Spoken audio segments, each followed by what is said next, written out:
my little IR sensor, which is just here.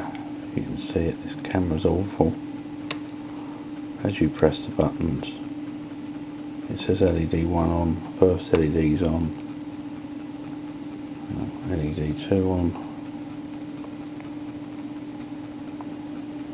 if you can see that.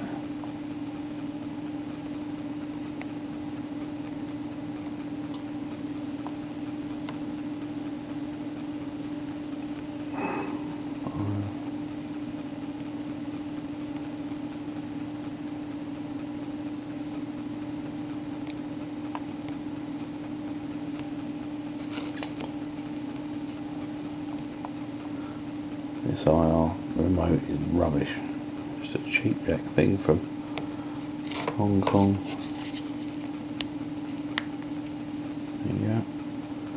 That's all 8-bit, and press this one here and that will turn them all off. There you go. And it says all LEDs off.